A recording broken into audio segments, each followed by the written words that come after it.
ലോകത്തിൽ ഏറ്റവും അധികം വിറ്റഴിക്കപ്പെട്ട പുസ്തകം ഏതാണെന്നറിയോ? ഓഫ് കോഴ്സ് എല്ലാവർക്കും അറിയാം, ബൈബിളാണ്. 6 ബില്യൺ കോപ്പീസാണ് ഇതിനോടകം വിറ്റഴിച്ചിട്ടുള്ളത്. രണ്ടാം സ്ഥാനത്തുള്ള പുസ്തകത്തിനേക്കാളും 4.5 ബില്യണിലധികം സെയിൽ നടന്നിട്ടുള്ള അത്രയും വലിയൊരു ഹ്യൂജ് മാർജിൻ അവിടെയുണ്ട് ബൈബിളിന്. ഈ ബൈബിളിന് ഒരു ഓൾട്ടർനേറ്റ് വേർഷൻസ് ഉണ്ട്.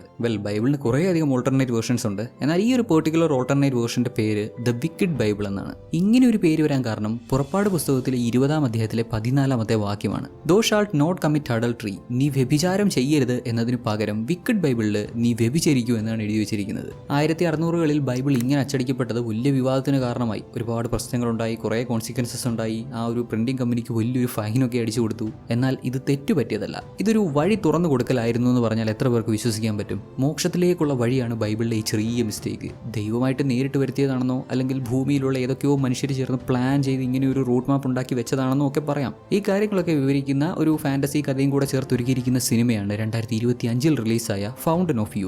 ഇന്ന് നമ്മൾ ഫിലിം ഫ്ലെക്സിലൂടെ ഈ സിനിമയുടെ കഥയാണ് കേൾക്കാൻ പോകുന്നത്. വീഡിയോ ഇഷ്ടപ്പെടുകയാണെങ്കിൽ തീർച്ചയായും ഹൈപ്പ് ചെയ്യാനും ലൈക്ക് ചെയ്യാനും ശ്രദ്ധിക്കുമല്ലോ. കഥയിലേക്ക് പോകുന്നതിന് മുമ്പ് ചാനലുമായിട്ട് ബന്ധപ്പെട്ട് ചെറിയൊരു അപ്ഡേറ്റ് പറഞ്ഞോട്ടെ. ഈ ഒരു പാർട്ട് വേണമെങ്കിൽ സ്കിപ്പ് ചെയ്യാം, താഴെ ടൈം സ്റ്റാമ്പ് കൊടുത്തിട്ടുണ്ട്. നമ്മുടെ ചാനലിന് ഒരു Spotify and Amazon music account start ചെയ്തിട്ടുണ്ട്. Soul script by film flex എന്നാണ് അതിന്റെ പേര്. ഇനി അങ്ങോട്ട് animes, feel good movies, romantic movies ഇതൊന്നും ഈ ചാനലിൽ പ്രതീക്ഷിക്കേണ്ട. അതെല്ലാം സ്പോട്ടിഫൈയിലായിരിക്കും വരിക. പ്രധാനമായിട്ടും 2 കാരണങ്ങളുണ്ട്. ഒന്ന്, ജാപ്പനീസ് ഫെയർ യൂസ് നിയമങ്ങൾ കുറച്ച് സീനാണ്, ഇന്ത്യയിലെ പോലെയല്ല.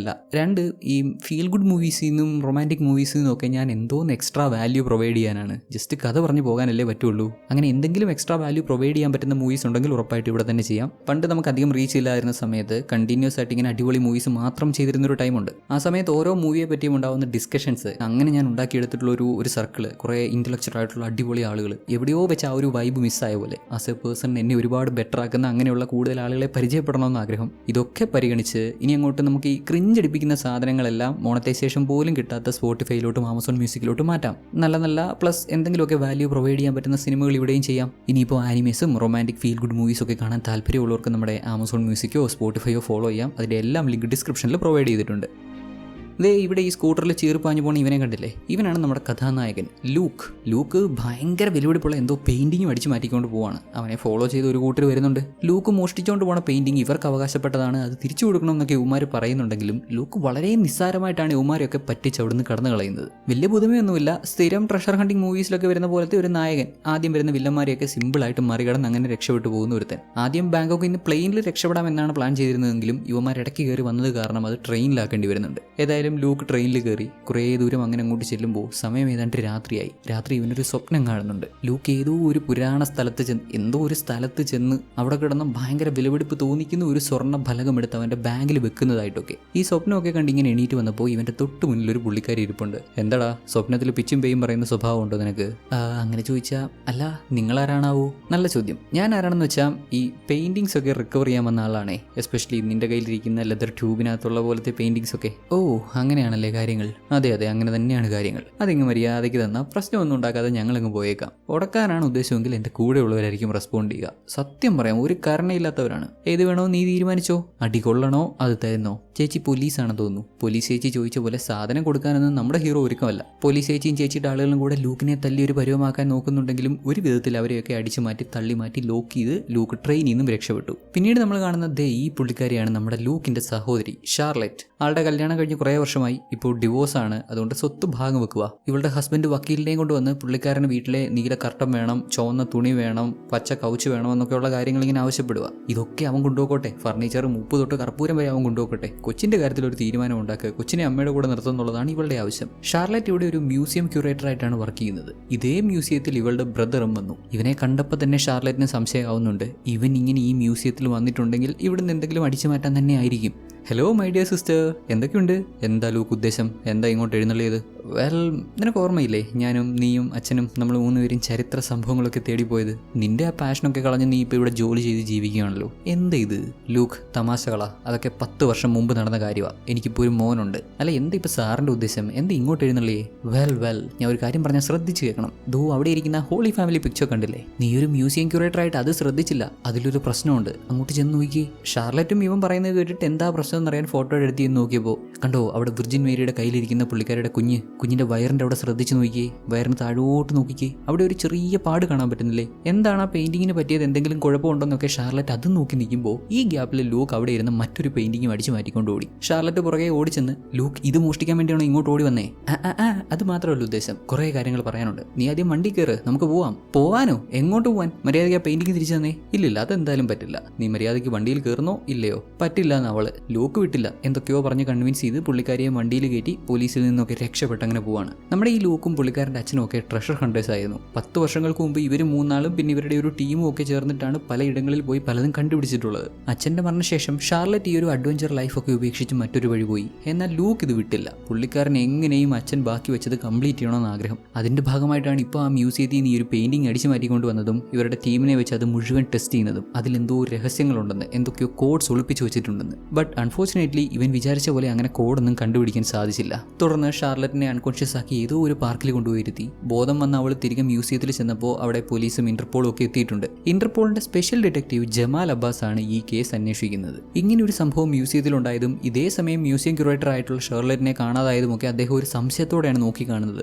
ഇവളും കൂടെ അറിഞ്ഞിട്ടാണോ ഇതൊക്കെ സംഭവിച്ചതെന്നൊരു ഡൗട്ട്. ജമാൽ ഇവളോട് ചോദ്യങ്ങൾ ചോദിച്ചുകൊണ്ടിരിക്കുമ്പോൾ തന്നെ കാണാതായ അതേ പെയിന്റിംഗ് ദേ മ്യൂസിയത്തിൽ പ്രത്യക്ഷമായെന്നേ. കാണാതായത് തിരിച്ചു കിട്ടി, ഇനിയിപ്പോൾ കേസില്ലല്ലോ, പൊടിയും തട്ടി തിരിച്ചു പോയിക്കോളാൻ. ഇതിനൊക്കെ ശേഷം ഷാർലറ്റ് നേരെ ലൂക്കിന്റെ അടുത്തേക്കാണ് ചെല്ലുന്നത്. ഓൾറെഡി ഇവരുടെ ടീമിൽ ഭാഗമായിരുന്ന, ഇവരുടെ അച്ഛനൊക്കെ ജീവനോടുണ്ടായിരുന്ന ആ ഒരു ടൈമിൽ ഇവരുടെ ടീമിന്റെ ഭാഗമായിരുന്ന ആളുകളൊക്കെ ഇപ്പോഴും ലൂക്കിന്റെ കൂടെയുണ്ട്. മർഫിയും ഡെബും ഇവരൊക്കെ ഈ ട്രഷർ ഹണ്ടിങ്ങിൽ എക്സ്പേർട്സ് ആണ്. കൂട്ടത്തിൽ പുതിയ ഒരാളുണ്ട്. ഇവന്റെ പേരാണ് ഓവൻ കാർവർ. ഇവനാണ് ഇപ്പോൾ കറന്റ് പണം മുടക്കുന്നത്. ഏത് നിധിയാണ് അന്വേഷിക്കുന്നതെന്നോ? Fountain of youth. അത് കണ്ടുപിടിച്ച് കൂടുതൽ പണം ഉണ്ടാക്കുക, പ്രശസ്തരാവുക, അതൊന്നുമല്ല ഉദ്ദേശം. ഈ ഓവൻ കാർവർക്ക് ലിവർ ക്യാൻസർ ആണ്. പുള്ളിക്കാരന് രക്ഷപ്പെടണമെങ്കിൽ അത്ഭുത ശക്തിയുള്ള ഫൗണ്ടൻ ഓഫ് യൂത്ത് കണ്ടുപിടിക്കണമെന്ന്. സംഭവം ഒരു ഫാന്റസി കഥ പോലെയാണ്. എത്രമാത്രം സത്യമുണ്ടെന്ന് അറിയത്തില്ല. എന്നാലും കേട്ടപാടെ ഇവന് ലിവർ ക്യാൻസർ ഒക്കെ ആയതുകൊണ്ട് ഒരു ലാസ്റ്റ് ചാൻസ് എടുത്തേക്കാമെന്ന് കരുതി ഇതിന് പുറകെ ഇറങ്ങി പുറപ്പെട്ടു. ഇത് വെറും ഒരു ഫാന്റസി ആണെന്ന് പറഞ്ഞ് തള്ളിക്കളയാൻ പറ്റത്തില്ല. ഹെറോഡോട്ടസ് ഇതിനെപ്പറ്റി എഴുതിയിട്ടുണ്ട്. മഹാഭാരതത്തിൽ പോലും ഇങ്ങനെ ഒരു സംഭവം ഉണ്ടെന്ന് പ്രതിപാദിക്കുന്നുണ്ട്. അലക്സാണ്ടർ ദി ഗ്രേറ്റ് ഇങ്ങനെ ഫൗണ്ടൻ ഓഫ് യൂത്ത് കണ്ടുപിടിക്കാൻ പോയിട്ടുണ്ടെന്ന് വരെ ചരിത്രത്തിൽ പറയുന്നുണ്ട്. യുവത്വം വീണ്ടെടുക്കാൻ സഹായിക്കുന്ന, ആരോഗ്യവും സൗന്ദര്യവും വർദ്ധിപ്പിക്കുന്ന അത്ഭുത ശക്തിയുള്ള വെള്ളം, അതിലേക്ക് എത്തിപ്പെടുക അത്രമാത്രം ചലഞ്ചിങ് ആണ്. ലോകത്തിന്റെ പല ഭാഗങ്ങളിൽ വർഷങ്ങൾക്ക് മുമ്പേ ഉണ്ടായിരുന്ന പല കൾച്ചറുകളിൽ ഒതുങ്ങിപ്പോയിട്ടുള്ള ഒരുപാട് കാര്യങ്ങൾ ഇവർക്ക് കണ്ടുപിടിക്കേണ്ടതുണ്ട്. ഈ ഒരു ഫൗണ്ടൻ ഓഫ് യൂത്തിന് പോസിറ്റീവ് സൈഡ് മാത്രമല്ല നെഗറ്റീവ് സൈഡും ഉണ്ട്. എവിടെ ലൈഫ് ഉണ്ടോ അവിടെ ഡെത്ത് ഉണ്ടെന്ന് പറയുന്ന പോലെ 1600കളിൽ 6 ആർട്ടിസ്റ്റുകൾ ചേർന്ന് ഈ ഒരു ഫൗണ്ടൻ ഓഫ് യൂത്തിന്റെ ലൊക്കേഷൻ റിവീൽ ചെയ്തിരുന്നു. അന്ന് അവർ വരച്ചിരുന്ന പല പെയിന്റിങ്ങുകളിലും ഈ ഫൗണ്ടൻ ഓഫ് യൂത്തിലേക്ക് എത്താനുള്ള ക്ലൂസ് അവർ മെൻഷൻ ചെയ്തിരുന്നു. ഇന്ന് ലോകത്തിന്റെ പല ഭാഗത്ത് അതീവ സെക്യൂരിറ്റിയിൽ ഈ പെയിന്റിങ്സ് ഒക്കെ സൂക്ഷിക്കപ്പെടുന്നു. ഈ പെയിന്റിങ്സ് ഒക്കെ വീണ്ടെടുത്ത് അതിലെ ക്ലൂസ് എന്താണെന്ന് കണ്ടുപിടിക്കാൻ സാധിച്ചാൽ ഇവർക്കും ഫൗണ്ടൻ ഓഫ് യൂത്തിലേക്ക് എത്തിപ്പെടാൻ പറ്റും. ഇതുവരെ ഒരു പെയിന്റിംഗ് ഒഴികെ ബാക്കിയെല്ലാം കണ്ടുപിടിക്കാൻ സാധിച്ചു. ലാസ്റ്റ് ടൈം മ്യൂസിയത്തിൽ നിന്ന് അടിച്ചു മാറ്റാൻ ശ്രമിച്ച പെയിന്റിങ്ങിൽ ക്ലൂ ഉണ്ടാകുമെന്ന് കരുതിയെങ്കിലും അതിൽ ക്ലൂസ് ഒന്നും കണ്ടെത്താൻ സാധിച്ചില്ലല്ലോ. അതിനർത്ഥം മ്യൂസിയത്തിൽ ഉണ്ടായിരുന്നത് ഒറിജിനൽ അല്ല, ഒറിജിനലിന്റെ ഡ്യൂപ്ലിക്കേറ്റ് മാത്രമാണ്. ഒറിജിനൽ എത്രയും വേഗം കണ്ടുപിടിക്കണം. അതിനൊക്കെ ഇവർക്ക് നമ്മുടെ ഷാർലറ്റിന്റെ സഹായം വേണം. എന്നാൽ പുള്ളിക്കാരിക്ക് ഇതിലൊന്നും ഒട്ടും താല്പര്യമില്ല. അവളുടെ മകൻ തോമസിന്റെ കാര്യം തന്നെ നോക്കാൻ സമയം കിട്ടുന്നില്ല. അപ്പോഴാണ് ഇങ്ങനെ ട്രഷർ ഹണ്ടിങ് എന്നൊക്കെ പറഞ്ഞ് പുള്ളിക്കാരി ഒരു വഴിക്ക് അങ്ങ് പോവാണ്. അവളുടെ മകന്റെ കാര്യത്തിൽ ഹെൽപ്പ് ചെയ്യാമെന്നൊക്കെ ഓവൻ കാർവർ പറയുന്നുണ്ട്. ഈ പുള്ളിക്കാരൻ ഭയങ്കര റിച്ച് ആയിട്ടുള്ള ഒരു പേഴ്സൺ ആണ്. പൈസ ഇയാൾക്കൊരു വിഷയമല്ല. എത്ര വക്കീൽമാരെ വേണേലും അറേഞ്ച് ചെയ്ത് കൊടുക്കാമെന്ന് സമ്മതിച്ചു. ഇതിനൊക്കെ ശേഷം നമ്മുടെ ഹീറോ ഒരു റെസ്റ്റോറന്റിൽ ബുക്സ് ഒക്കെ റെഫർ ചെയ്ത് അങ്ങനെ ഇരിക്കുന്ന സമയത്ത് മറ്റേ പോലീസ് ചേച്ചി വീണ്ടും വന്നു. ട്രെയിനിൽ വെച്ച് പ്രശ്നം ഉണ്ടാക്കിയ അതേ പോലീസ് ചേച്ചി, ലൂക്ക് നിന്റെ ഉദ്ദേശം ഫൗണ്ടൻ ഓഫ് യൂത്ത് ആണെന്ന് എനിക്കറിയാം. അത് മറച്ചു വെച്ചിരിക്കുന്നതിന് ഒരു റീസൺ ഉണ്ട്. ഓ മാഡത്തിന് ഇതൊക്കെ അറിയാവോ? എന്താണോ റീസൺ? ഞാനൊന്ന് കേൾക്കട്ടെ. ഈ കഥകളിലൊക്കെ പറയുന്ന പോലെ ലിറ്ററലി ഫൗണ്ടൻ ഓഫ് യൂത്ത് അങ്ങനെ തന്നെയാണ് എന്ന് നീ കരുതുന്നുണ്ടോ? അത് കണ്ടെത്തുന്നത് കൊണ്ട് ഗുണത്തെക്കാളേറെ ദോഷമുണ്ടായാലോ? ഓ ചേച്ചി, ഞാൻ ഒരു കാര്യം പറയട്ടെ, നമുക്ക് നൈസായിട്ടൊരു കിസ് അടിച്ചിട്ട് 2 വഴിക്ക് പോയാലോ?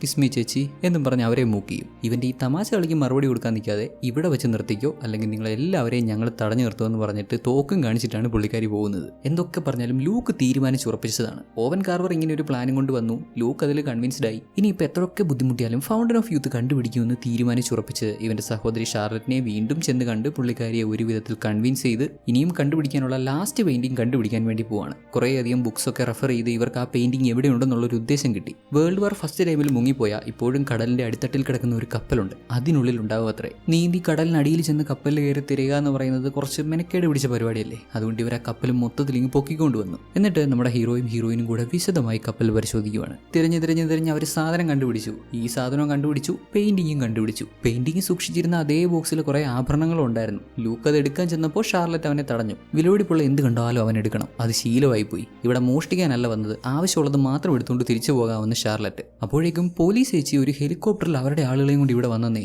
ഇവരും കൂടെ വന്നിറങ്ങിയതും ഈ കപ്പൽ ഇങ്ങനെ ഉയർത്തി നിർത്താനായിട്ട് ഇവർ യൂസ് ചെയ്യുന്ന എയർ ബാഗിൽ കുറച്ച് പൊട്ടിപ്പോകുന്നുണ്ട്. അധികം സമയം കളയാനില്ല. ഈ രണ്ട് പ്രശ്നങ്ങളിൽ നിന്നും രക്ഷപ്പെട്ട് എത്രയും വേഗം ഇവരുടെ ബോട്ടിൽ എത്തിയില്ലെങ്കിൽ പണി പാളും. പോലീസ് ചേച്ചിയുടെ ടീമും ഇവരും തമ്മിൽ അടി ഇടി ബഹളം ആകെ മൊത്തം വിഷയം. ഇതിന്റെ കൂടെ എയർ ബാഗ്സ് ഓരോന്നായിട്ട് പൊട്ടി പൊട്ടി കപ്പൽ താണുകൊണ്ടിരിക്കുക. പോലീസ് ചേച്ചിയുടെ കൂടെയുള്ളവരെയൊക്കെ ഇവർക്ക് അടിച്ചു വീഴ്ത്താൻ പറ്റിയെങ്കിലും കിട്ടിയ ഗ്യാപ്പിൽ പുള്ളിക്കാരി നമ്മുടെ ഷാർലറ്റിനെ പിടിച്ചു വെച്ച് അവളെ കൊല്ലുമെന്ന് ഭീഷണിപ്പെടുത്തി. എന്നിട്ടും ലൂക്ക് പെയിന്റിങ് കൊടുക്കാൻ തയ്യാറായില്ല. കൃത്യം ആ സമയം തന്നെ അടുത്ത എയർ ബാഗും പൊട്ടി കപ്പൽ മുഴുവനായിട്ട് താഴേക്ക് വീഴുമ്പോൾ ലൂക്കും ഷാർലറ്റും ഒരുമിച്ച് ശ്രമിച്ച് കപ്പലിൽ നിന്ന് നീന്തി പുറത്തു വന്ന് അങ്ങനെ കപ്പൽ താഴേക്ക് പോകുമ്പോൾ ഇവർ രണ്ടാളും രക്ഷപ്പെട്ട് പുറത്തു വരുവാണ്. പോലീസ് ചേച്ചി രക്ഷപ്പെട്ടോ ഇല്ലയോ എന്നുള്ള കാര്യം അറിയില്ല. പുള്ളിക്കാരുടെ കൂടെ ഉണ്ടായിരുന്നവരെയും കാണാനില്ല. ദെൻ ഇതിനൊക്കെ ശേഷം നമ്മുടെ ഷാർലറ്റിനെ പുള്ളിക്കാരുടെ എക്സ് ഹസ്ബൻഡ് വിളിച്ച് ഇവരുടെ മകനെ അടുത്ത 1 വർഷത്തേക്ക് ഷാർലറ്റിന്റെ കൂടെ നിർത്തണം. അയാൾക്കാണെങ്കിൽ ജപ്പാനിൽ എന്തോ ഒരു പുതിയ കോൺട്രാക്ട് കിട്ടിയിട്ടുണ്ട്. വലിയൊരു ഫേമസ് കമ്പനിയുടെ പ്രൊജക്റ്റാണ്. പറഞ്ഞു വന്നപ്പോഴാണ് ഈ ഓവൻ കാർവറിന്റെ കമ്പനിയാണെന്നുള്ള കാര്യം നമ്മുടെ ഹീറോയിനും മനസ്സിലാവുന്നത്. അതുകൊണ്ട് നാളെ തന്നെ ചെന്ന് തോമസിനെ കൂട്ടിക്കൊണ്ട് പോകണമെന്ന് ഇവളുടെ എക്സ് ഹസ്ബൻഡ്. ദെൻ ഇവർ കണ്ടെത്തിയ എല്ലാ പെയിന്റിങ്സിലെയും കോഡൊക്കെ ഡീകോഡ് ചെയ്ത് ഇവർ വിക്കഡ് ബൈബിൾ വരെ എത്തി. ഇനിയിപ്പോൾ ഒരു വിക്കഡ് ബൈബിൾ കണ്ടുപിടിക്കണം. ആ ഒരു മിസ്റ്റേക്കുള്ള ബൈബിൾ കണ്ടുപിടിച്ചെങ്കിൽ മാത്രമേ ഫൗണ്ടൻ ഓഫ് യൂത്തിലേക്കുള്ള വഴി കണ്ടുപിടിക്കാൻ പറ്റൂ എന്നൊക്കെ പറഞ്ഞ് നിൽക്കുന്ന സമയത്താണ് ഇന്റർപോൾ കയറി വരുന്നത്. ജമാൽ അബ്ബാസ് ഇവരെ വിടാതെ പിന്തുടരുമായിരുന്നു. മ്യൂസിയത്തിൽ നിന്ന് കളവ് പോയ പെയിന്റിംഗ് തിരിച്ചു കിട്ടിയെങ്കിലും ഇവരുടെ ദുരുദ്ദേശം പുള്ളിക്കാരന് മനസ്സിലാക്കാൻ പറ്റിയിരുന്നു. ഇത്രയും പെയിന്റിങ്സ് മോഷ്ടിച്ച് ഇവന്മാരുടെ എല്ലാവരുടെയും ജീവിതം ഇനി ജയിലിലാണ് എന്നൊക്കെ പറഞ്ഞു നിൽക്കുമ്പോഴാണ് മറ്റൊരു ഗ്യാങ് അങ്ങോട്ട് കയറി വന്ന് ഇന്റർപോളിനെ എല്ലാം ഗൺ പോയിന്റിലാക്കുന്നത്. ആദ്യം നമ്മുടെ ലൂക്കിനെ ചേസ് ചെയ്തൊരു ഗ്യാങ് ഉണ്ടല്ലോ, അവൻ അടിച്ചുകൊണ്ട് പോയത് അവർക്ക് അവകാശപ്പെട്ട പെയിന്റിംഗ് ആണെന്നൊക്കെ പറഞ്ഞ് അവൻ്റെ പുറകെ വന്ന ഈ ഗ്യാങ് ജമാൽ അബ്ബാസിനെയൊക്കെ ഫോളോ ചെയ്യുന്നുണ്ടായിരുന്നു. ജമാൽ അബ്ബാസ് ഒക്കെ നമ്മുടെ ഹീറോയെ കണ്ടുപിടിച്ചപ്പോൾ അവർക്കും ഇവരിലേക്ക് എത്താൻ പറ്റി. ഇവന്മാർ കയറി വന്നതോടെ ഇതൊരു അവസരമായിട്ട് നമ്മുടെ ഹീറോ യൂസ് ചെയ്യുവാണ്. ഇവന്മാർ ഇവിടെ ഒരൊറ്റ പെയിന്റിംഗ് അന്വേഷിച്ചാണ് വന്നതെന്നുണ്ടെങ്കിലും ഇവിടെ ഇപ്പോൾ കൂടുതൽ പെയിന്റിങ്സ് ഉണ്ട്. ബാക്കി 5 പെയിന്റിങ്സും കൂടെ വിറ്റ് കിട്ടുന്ന പൈസ അവർക്ക് കൊടുത്തേക്കാമെന്നൊക്കെ പറഞ്ഞ് അവരെ കൺവിൻസ് ചെയ്ത് ലൂക്ക് അവൻ്റെ കൂടെയുള്ളവരെയൊക്കെ രക്ഷപ്പെടുത്തി അവിടെ ഒരു ഡിസ്ട്രാക്ഷൻ ക്രിയേറ്റ് ചെയ്ത് ഇന്റർപോളും അവരെ ഫോളോ ചെയ്തു വന്ന് ഇവന്മാരും തമ്മിൽ അടിയാക്കി വിദഗ്ധമായി രക്ഷപ്പെട്ടു പോയി. ദെൻ അഗെയിൻ നമ്മുടെ ലൂക്ക് കാണുന്ന ഒരു സ്വപ്നമാണ് കാണിച്ചിരുന്നത്. ഒരു നിഗൂഢമായ സ്ഥലം, അവിടെ ഒരു ഗ്ലാസ്സിൽ വെച്ചിരിക്കുന്ന പ്രത്യേക തരത്തിലുള്ള വെള്ളം, എന്തോ വിശുദ്ധമായ സ്പെഷ്യൽ പവേഴ്സ് ഒക്കെ ഉള്ള വെള്ളമാണ്. ഫൗണ്ടൻ ഓഫ് യൂത്ത് ആയിരിക്കാം. അവൻ അത് ചെന്ന് എടുത്തങ്ങോട്ട് കുടിച്ചു തുടങ്ങിയപ്പോഴേക്കും ഇവന്റെ സഹോദരി ഷാർലറ്റിന്റെ മകനും പ്രായമാകുന്നു. ലൂക്ക് ഇത് കുടിക്കാനെടുത്തപ്പോൾ തന്നെ ഷാർലറ്റും തോമസും വേഗത്തിൽ പ്രായമായി അവരവരുടെ മരണത്തോട് അടുക്കുവാണ്. താൻ ഈ വെള്ളം കുടിച്ചാൽ തനിക്ക് തന്റെ സഹോദരിയെയും അവളുടെ മകനെയും നഷ്ടമാകുമെന്ന് മനസ്സിലാക്കിയ ലൂക്ക് ആ ഗ്ലാസ് താഴെയിട്ടു. വെള്ളം കുടിക്കുന്നില്ല. ദെൻ ഇവരെല്ലാം നേരെ വിക്കഡ് ബൈബിൾ സൂക്ഷിച്ചിട്ടുള്ള ഒരു ലൈബ്രറിയിൽ വന്നു. ഇവിടെ തന്നെ രഹസ്യമായിട്ടാണ് വിക്കഡ് ബൈബിൾ സൂക്ഷിച്ചിട്ടുള്ളത്. ഓവന്റെ സ്വാധീനം യൂസ് ചെയ്ത് ഹീറോയ്ക്കും ഹീറോയിനും ഒക്കെ അത് കാണാനുള്ള പെർമിഷൻ കിട്ടുന്നുണ്ട്. ഓവനാവട്ടെ ഹീറോയിന്റെ മകനെയും കൊണ്ട് അടുത്തുള്ള ഒരു റെസ്റ്റോറന്റിലും ഇരിക്കുവാണ്. ലൂക്കും ഷാർലറ്റും ഒക്കെ വിക്കഡ് ബൈബിൾ കണ്ടു. അതിൽ നിന്ന് ആ ഒരു ക്ലൂ ഐഡന്റിഫൈ ചെയ്യാൻ ശ്രമിച്ചുകൊണ്ടിരിക്കുന്ന സമയത്ത് ദേ പോലീസ് ചേച്ചി പിന്നെയും വരുന്നു. ചേച്ചി എങ്ങനെയോ കടലിൽ നിന്ന് രക്ഷപ്പെട്ടായിരുന്നു. ഇപ്പൊ ഇവിടെ ലൈബ്രറിയിൽ രഹസ്യ റൂമിലാണല്ലോ വിക്കഡ് ബൈബിൾ ഉള്ളത്. അതുകൊണ്ട് നമ്മുടെ ഹീറോയൊക്കെ കണ്ടുപിടിക്കാൻ പുള്ളിക്കാരിക്ക് ബുദ്ധിമുട്ടാവും എന്നങ്ങോട്ട് ചിന്തിച്ച് തീരുന്നതിന് മുമ്പ് ഹീറോ ആയിട്ട് തന്നെ ഡോർ തുറന്ന് അവളുടെ മുന്നിൽ വന്നു. നീ ഇവിടെ വന്നോ? ആക്ച്വലി ഇപ്പോൾ നിന്റെ കഴിവ് കൊണ്ടല്ല നീ എന്നെ കണ്ടുപിടിച്ചത്, എൻ്റെ കഴിവുകേട് കൊണ്ട് ഞാൻ പെട്ടുപോയതാ. ഓഹോ, എന്നാൽ നമുക്ക് തുടങ്ങാം എന്നും പറഞ്ഞ് പോലീസ് ചേച്ചി പുള്ളിക്കാരുടെ ജാക്കറ്റ് അഴിക്കും. ലൂക്ക് അവൻ്റെ സ്കാർഫ് എടുത്ത് ലൈബ്രറി അല്ലേ, ഇവിടെ വെച്ച് തന്നെ വേണോ, നമുക്ക് ഏതെങ്കിലും ഒഴിഞ്ഞ റൂമിലോട്ട് മാറിയിട്ട് ചേച്ചി ആവുന്നല്ലോ ഉദ്ദേശിച്ച് പുള്ളിക്കാരി ഒരു കത്തി എടുത്ത് ഇവനെ വെട്ടാൻ വന്നു. രണ്ടുപേരും തമ്മിൽ അടിയായി. ഹീറോ അവിടെ ഉണ്ടായിരുന്ന ഒരു കയറ് പുള്ളിക്കാരുടെ കാലിൽ കുരുക്കി തള്ളി താഴോട്ടം കിട്ടു. അവളെ അവിടെ അങ്ങനെ കെട്ടി തൂക്കിയിട്ടു. എന്നിട്ട് വിക്കഡ് ബൈബിൾ എടുത്ത് ഒരു ചെറിയ ബ്ലാസ്റ്റ് ഉണ്ടാക്കി അവിടെ നിന്ന് രക്ഷപ്പെട്ടു പോകുന്നു. അതേസമയം ഓവൻ കാർവറിനെയും ഷാർലറ്റിന്റെ മകനെയും കൊണ്ടുപോകാൻ വേറൊരു ഗ്രൂപ്പ് വന്നിട്ടുണ്ടായിരുന്നു. ഓവൻ കാർവർ അവരെ അടിച്ചിട്ടുന്നേ. പുള്ളി ഒരു രോഗിയാണ്, എന്നാൽ ഒരു പക്ക ഫൈറ്ററുമാണ്. ദെൻ അഗെയിൻ എല്ലാവരും ഒന്നിച്ചുകൂടി വിക്കഡ് ബൈബിൾ മുഴുവൻ സ്കാൻ ചെയ്തു. അതിൽ നിന്ന് കണ്ടെത്താൻ ശ്രമിച്ച കോഡ് റൊട്ടേഷൻ സൈഫേഴ്സും അസിമെട്രിക് കീ സൈഫേഴ്സും ഒക്കെ യൂസ് ചെയ്ത് ഡീകോഡ് ചെയ്യാൻ ശ്രമിച്ചെങ്കിലും കാര്യമുണ്ടായില്ല. മറ്റേതോ ഭാഷയിൽ മറ്റേതോ കോഡ് യൂസ് ചെയ്താണ് ഇത് എഴുതിയിരിക്കുന്നത്. ഇവരൊക്കെ തല പുകഞ്ഞ് ആലോചിച്ചിട്ട് ഇത് എങ്ങനെ ഡീകോഡ് ചെയ്യണമെന്ന് അറിയത്തില്ല. അവിടെയാണ് നമ്മുടെ തോമസ് ഹീറോ ആവുന്നത്. ഈ കോഡ്സ് ഇത് എന്തെങ്കിലും തരത്തിലുള്ള മാത്ത് ഒന്നുമല്ല, ഇത് ആക്ച്വലി മ്യൂസിക് ആണ്, മ്യൂസിക് നോട്ട്സ് ആണ്. തോമസ് മ്യൂസിക് പഠിക്കുന്നുണ്ട്. അതുകൊണ്ട് തന്നെ ഇത് കണ്ടപ്പോൾ തന്നെ അവൻ ആ നോട്ട്സ് ഐഡന്റിഫൈ ചെയ്യാൻ പറ്റി. അതൊരു മ്യൂസിക് ആക്കി പ്ലേ ചെയ്ത് അങ്ങനെ അത് സെർച്ച് ചെയ്തപ്പോൾ കിട്ടിയ സോങ്ങിലൂടെ ലോകത്തിലെ 7 വണ്ടേഴ്സിനെ പറ്റി മനസ്സിലാക്കാൻ പറ്റി. ഓൾറെഡി ഇവർക്ക് 6 പെയിന്റിങ്സ് കിട്ടിയിരുന്നല്ലോ. ആ പെയിന്റിങ്സും ഇപ്പോൾ കിട്ടിയ ഈ ഒരു 7 വണ്ടേഴ്സും കൂടെ മിക്സ് ചെയ്തപ്പോൾ അതിൽ ഒരു വണ്ടർ പിരമിഡ്സ് മാത്രം മിസ്സിംഗ് ആയിരുന്നു. അങ്ങനെ അടുത്തതായിട്ട് ഇവർക്ക് പോകേണ്ടത് ഗിസയിലെ പിരമിഡ്സിലേക്കാണ് എന്ന് മനസ്സിലാക്കുവാണ്. ഒന്നുകിൽ ഫൗണ്ടൻ ഓഫ് യൂത്തിലേക്കുള്ള വ്യക്തമായൊരു ക്ലൂ, അല്ലെങ്കിൽ ഫൗണ്ടൻ ഓഫ് യൂത്ത് തന്നെ അവിടെ ആവാം. അങ്ങനെ ഒരു ഈജിപ്തിലേക്ക് യാത്ര തിരിച്ചു. ഇടയ്ക്കിടെ നമ്മുടെ ലൂക്കിന് വിയേർഡായിട്ടുള്ള കുറച്ച് സ്വപ്നങ്ങൾ ഉണ്ടാവുമല്ലോ. ഇത്തവണ ഉണ്ടാവുന്ന സ്വപ്നത്തിൽ അവൻ ട്രഷർ കണ്ടെത്തി അവിടുന്ന് തിരികെ പോരാൻ തുടങ്ങുമ്പോൾ ആരോ ഒരു വിചിത്ര രൂപം, ഒരു കറുത്തിരണ്ട രൂപം അവന്റെ അടുത്ത് വന്ന് തറയിൽ വീഴുന്നതായിട്ടും ആ രൂപം വീണ അവിടെ നിന്ന് എന്തോ ഒരു വൈറസ് പോലെ വന്ന് നമ്മുടെ ലൂക്കിന്റെയും ശരീരത്തിൽ കയറി ഇവനും കൊല്ലപ്പെടുന്നതായിട്ട് സ്വപ്നം കണ്ട് ഞെട്ടി എണീറ്റ ലൂക്കിനോട് ഷാർലറ്റ്, ഹേയ് നമ്മൾ ഫൗണ്ടൻ ഓഫ് യൂത്ത് കണ്ടുപിടിച്ചാ നീ അതിൽ നിന്ന് ഡ്രിങ്ക് ചെയ്യുമോ? ലൂക്കിന്റെ മറുപടി, ഇവർക്ക് കുടിക്കാൻ വേണ്ടിയല്ല ഇവരത് കണ്ടെത്താൻ പോകുന്നത്, ഇവരുടെ കൂടെയുള്ള ഓവൻ കാർവറിന് വേണ്ടിയാണെന്നാണ്. ഓവനെ പറ്റി നിനക്ക് എന്തൊക്കെ അറിയാം? എനിക്ക് എന്തൊക്കെയോ സംശയമുണ്ട്. എൻ്റെ മകന്റെ കസ്റ്റഡി കാര്യത്തിൽ വക്കീലുമാരെ അറേഞ്ച് ചെയ്ത് എന്നെ സഹായിക്കാമെന്ന് പറഞ്ഞതാവൻ. എന്നിട്ട് ഞാൻ പോലും അറിയാതെ എൻ്റെ എക്സ് ഹസ്ബൻഡിന് വേറെ പ്രൊജക്റ്റ് കൊടുത്ത് 1 വർഷത്തേക്ക് എൻ്റെ മകൻ എൻ്റെ കൂടെ തന്നെ നിൽക്കുന്ന രീതിയിൽ അറേഞ്ച് ചെയ്തേക്കുന്നു. ഇത്രയൊക്കെ ചെയ്യണമെന്നുണ്ടെങ്കിൽ അവൻ എന്തോ ദുരുദ്ദേശം ഉണ്ടാവാൻ സാധ്യതയില്ലേ? നീ അങ്ങനെയൊന്നും വിചാരിക്കേണ്ട ആവശ്യമില്ല. എന്തോന്ന് ദുരുദ്ദേശം? രോഗമല്ലേ, രോഗം മാറാൻ ഫൗണ്ടൻ ഓഫ് യൂത്തിൽ നിന്ന് വെള്ളം കുടിച്ചാൽ മതി എന്നാണ് അവൻ കരുതുന്നത്. അങ്ങനെ അവൻ്റെ രോഗം മാറുന്നെങ്കിൽ മാറട്ടെ. ഇതേ സമയം ഇങ്ങ് വത്തിക്കാൻ സിറ്റിയിൽ നമ്മുടെ പോലീസ് ചേച്ചി ഇവിടെ വന്ന് ഇവരോട് സംസാരിക്കുന്നു. പോലീസ് ചേച്ചി അല്ല, ലൂക്കിനെ തടഞ്ഞു നിർത്താൻ പുള്ളിക്കാരിനെ അയച്ചത് ഇവരാണ്. പെയിന്റിങ്സിലെ ക്ലൂസിലൂടെയും വിക്കറ്റ് ബൈബിളിലൂടെയും ഒക്കെ ഫൗണ്ടൻ ഓഫ് യൂത്തിലേക്ക് ആർക്കെങ്കിലും എത്തിപ്പെടാൻ പറ്റിയാൽ അതിൽ ഒരുപാട് അപകടങ്ങളുണ്ട്. വെറും ഫാന്റസി കഥകൾ മാത്രമല്ല അത്. ഫൗണ്ടൻ ഓഫ് യൂത്ത് അത്രത്തോളം പവർഫുൾ ആണ്. അത് സ്വന്തമാക്കുന്ന ആൾക്ക്, അത് കുടിക്കുന്ന ആൾക്ക് അത്രത്തോളം ശക്തി കിട്ടുമെന്ന് ഇവർ കരുതുന്നു. അത്യാഗ്രഹിയായ ഒരു മനുഷ്യൻ അത് സ്വന്തമാക്കാൻ പറ്റിയ വലിയ പ്രശ്നമല്ലേ? അങ്ങനെ സംഭവിച്ചുകൂടാന്ന് വത്തിക്കാൻ കരുതിയത് കൊണ്ടാണ് ഈ പുള്ളിക്കാരി അതൊക്കെ തടഞ്ഞു നിർത്താൻ അയച്ചത്. ഇതിനു മുമ്പും ഫൗണ്ടൻ ഓഫ് യൂത്ത് കണ്ടെത്താൻ കുറേ അന്വേഷണങ്ങളൊക്കെ നടന്നിട്ടുണ്ടെങ്കിലും അതൊന്നും എവിടെയും എത്തിയില്ല. എന്നാൽ ഇത്തവണ അങ്ങനെ ആയിരിക്കില്ല കാര്യങ്ങൾ. ലൂക്ക് മിടുക്കനാണ്. ചെറുപ്പം മുതലേ അവൻ്റെ അച്ഛൻ്റെ കൂടി ഇങ്ങനെ അഡ്വഞ്ചേഴ്സിനൊക്കെ പോയി ഇവരുടെ ഫാമിലിക്ക് തന്നെ ഇത്തരത്തിൽ പോകുന്നതിൽ വലിയൊരു പേരൊക്കെ ഉണ്ടായിരുന്നു. അത്രയും എക്സ്പീരിയൻസ്ഡ് ആണ് അവൻ. ഇപ്പോൾ അവൻ്റെ അച്ഛന് വേണ്ടി കൂടിയാണ് പുള്ളിക്കാരൻ ഈ ഫൗണ്ടൻ ഓഫ് യൂത്ത് കണ്ടെത്താൻ ശ്രമിക്കുന്നത്. ഇത് കണ്ടെത്താൻ സാധിച്ചാൽ വലിയൊരു അച്ചീവ്മെൻ്റ് അല്ലേ? ഇവൻ്റെ അച്ഛൻ്റെ ലെഗസി, ഇവരുടെ ഫാമിലിയുടെ ലെഗസി, ഇതൊക്കെ മുന്നിൽ വെച്ച് അവൻ ഒരുപാട് ശ്രമിക്കുന്നുണ്ട്. ഉറപ്പായും അവൻ ഫൗണ്ടൻ ഓഫ് യൂത്ത് കണ്ടുപിടിക്കുമെന്ന് ഈ പോലീസ് ചേച്ചി എന്നെ സമ്മതിക്കുന്നുണ്ട്. സാഹചര്യം ഇങ്ങനെയൊക്കെ ആയതുകൊണ്ട് മനുഷ്യകുലത്തെ രക്ഷിക്കാൻ ഇനി ഒരു വഴി മാത്രമേ ഉള്ളൂ എന്ന് പറഞ്ഞ് ഇദ്ദേഹം ഒരു പ്രത്യേക തരത്തിലുള്ള ആയുധം പുള്ളിക്കാരിക്ക് കൊടുക്കുന്നുണ്ട്. ഇവിടെ നമ്മുടെ ലൂക്കും ഷാർലറ്റും ഒക്കെ ഈജിപ്തിലെത്തി. ഇവരുടെ കൂടെയുള്ള ഡെബിനോടും മേർഫിയോടും പിരമിഡിനകത്തേക്ക് വരണ്ട, പുറത്ത് തന്നെ നിൽക്ക്, മേ ബി കുഴപ്പമുണ്ടാക്കാൻ ഇനിയും ആളുകൾ വന്നേക്കാം എന്ന് പറഞ്ഞ് നമ്മുടെ ഹീറോയിനും അതേപോലെ ഓവൻ കാർവറും ഒക്കെ അകത്തേക്ക് പോകുന്നു. ഓവൻ സർവ്വസജ്ജമായിട്ടാണ് വന്നിരിക്കുന്നത്. അവൻ്റെ കൂടെ പുതിയ കുറച്ച് ആളുകളുണ്ട്. പിരമിഡിനുള്ളിൽ ഒരു രഹസ്യ വഴിയുണ്ട്, ഒരു അണ്ടർഗ്രൗണ്ട് പാത്തുണ്ട്. അങ്ങോട്ട് പോകാൻ ആവശ്യമായിട്ടുള്ള ആയുധങ്ങളൊക്കെ ഇവർ കരുതിയിട്ടുണ്ട്. ഒരു പക്ഷേ സ്ഫോടനം നടത്തേണ്ടി വന്നേക്കാം. ഒരുപാട് വർഷങ്ങൾക്ക് മുമ്പുണ്ടാക്കിയ പിരമിഡല്ലേ, ഇപ്പോഴും എല്ലാം അതുപോലെ വർക്ക് ചെയ്യുമെന്ന് പറയാൻ പറ്റില്ലല്ലോ. പിരമിഡിനുള്ളിൽ അണ്ടർഗ്രൗണ്ടിലേക്ക് പോകാനുള്ള ഒരു വഴി ഓപ്പൺ ചെയ്യാൻ ഇവരെ കൊണ്ട് സാധിക്കുന്നില്ല. അതിലെന്തോ ഒരു കൊനഷ്ടുണ്ട്. എങ്ങനെയാണ് ഇത് ഓപ്പൺ ചെയ്യേണ്ടത് എന്ന് അറിയാതെ ഇങ്ങനെ സ്റ്റക്കായി നിൽക്കുന്ന സമയം പിരമിഡിന് പുറത്ത് ഇന്റർപോളൊക്കെ വന്നിട്ട് ഓവന്റെ ആളുകളുമായിട്ട് ഫൈറ്റ് തുടങ്ങി. ഇന്റർപോൾ പോരാഞ്ഞിട്ട് വത്തിക്കാനിൽ നിന്ന് നമ്മുടെ ചേച്ചിയും ആളുകളും വരുന്നുണ്ട്. പുറത്ത് ഗൺഫയറിംഗ് ഒക്കെ ആയിട്ട് ആകെ ബഹളമായിട്ടൊരു വല്ലാത്ത സിറ്റുവേഷനിൽ നിൽക്കുമ്പോൾ അകത്തുള്ള നമ്മുടെ ഓവൻ കാർവർ ആവട്ടെ ഈ താഴേക്ക് പോകാനുള്ള അണ്ടർഗ്രൗണ്ടിലേക്ക് പോകാനുള്ള വഴി അത് പൊട്ടിച്ചേക്കാം, തകർത്ത് കളഞ്ഞേക്കാം എന്ന് പറയുകയാണ്.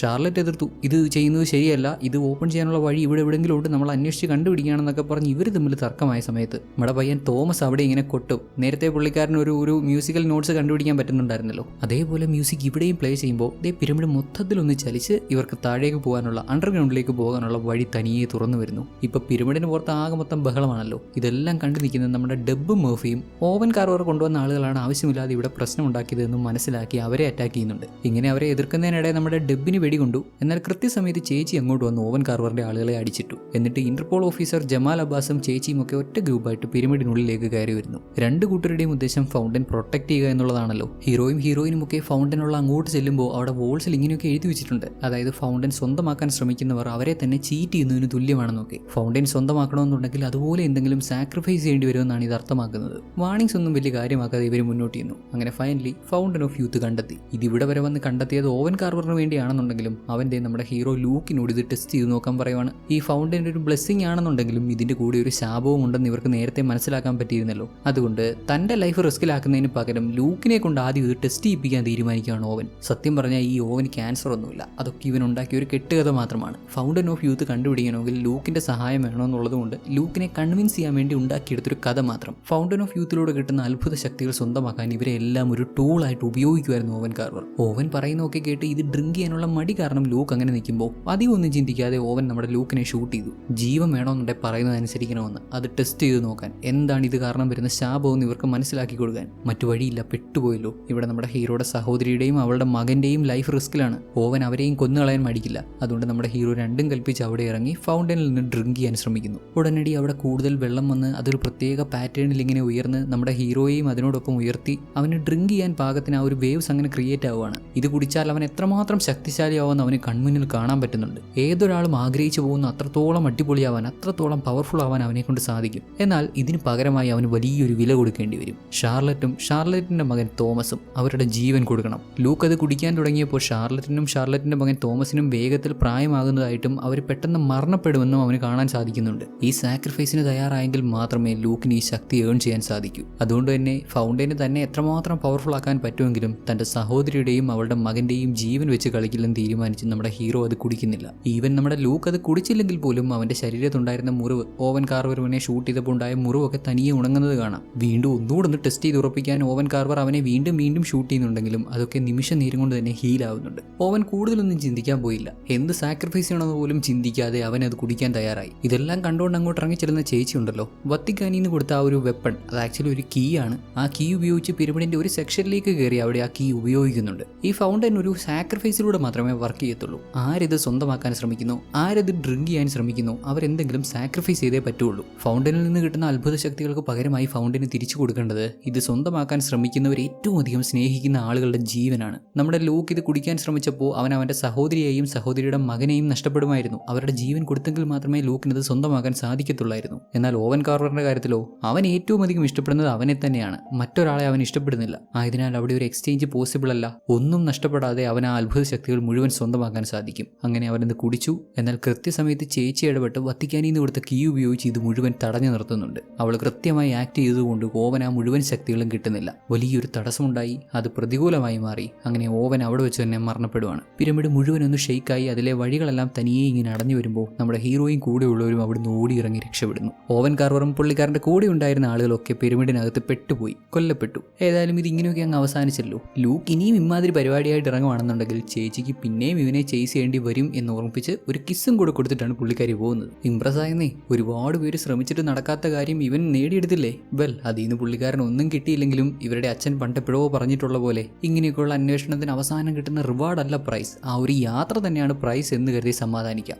ജീവിതം പോലൊക്കെ തന്നെ ഏതെങ്കിലും ഒരു ഡെസ്റ്റിനേഷൻ സ്വപ്നം കണ്ട് അത് സക്സസ് ആണെന്ന് കരുതി അതിനുവേണ്ടി വർക്ക് ചെയ്ത് കഷ്ടപ്പെട്ട് അവിടെ എത്തിക്കഴിയുമ്പോൾ പിന്നെ നമ്മൾ അടുത്ത ലക്ഷ്യം വെക്കും. വീണ്ടും മുന്നോട്ട് അങ്ങനെ പൊക്കോണ്ടേയിരിക്കും. എല്ലാം നേടിക്കഴിഞ്ഞു എന്ന് പറയുവാണെന്നുണ്ടെങ്കിൽ പിന്നെ നമ്മൾ മരണത്തെ കാത്തിരിക്കേണ്ടി വരത്തില്ലേ. സോ പർപ്പസ് എന്നത് ഏതെങ്കിലും ഒരു ഡെസ്റ്റിനേഷൻ അല്ല, ഏതെങ്കിലും ഒരു പെർട്ടിക്കുലർ പോയിന്റ് അല്ല, ആ ഒരു ജേണിയാണ്. ആ ഒരു ജേണി മുഴുവൻ നമുക്ക് ആസ്വദിക്കാൻ പറ്റണം. ജീവിതത്തിന് എന്തെങ്കിലും പർപ്പസ് ഉണ്ടോ എന്ന് ചോദിച്ചാൽ ഏതെങ്കിലും ഒരു സ്വർഗം കിട്ടാൻ വേണ്ടി ജീവിക്കുക എന്ന് പറയുന്നതിന് പകരം നന്നായിട്ടങ്ങ് ജീവിക്കുക, ഓരോ മൊമെന്റും എൻജോയ് ചെയ്ത് ഹാപ്പി ആയിട്ട് ജീവിക്കുക എന്നുള്ളതാണ് ജീവിതത്തിന്റെ പർപ്പസ് എന്ന് മനസ്സിലാക്കി അങ്ങനെ മുന്നോട്ട് പോയാൽ ഒരു സമാധാനം ഉണ്ടാവും എന്ന് ഓർമ്മിപ്പിച്ചുകൊണ്ട് വീഡിയോ ഇവിടെ നിർത്തുന്നു. തീർച്ചയായും നിങ്ങളുടെ അഭിപ്രായങ്ങളും നിർദ്ദേശങ്ങളും ഒക്കെ കമന്റ് ചെയ്ത് അറിയിക്കാൻ ശ്രദ്ധിക്കുമല്ലോ. ബൈ ദ വേ, നമ്മുടെ ഓഡിയോ പ്ലാറ്റ്ഫോംസിന്റെ കാര്യം മറക്കണ്ട.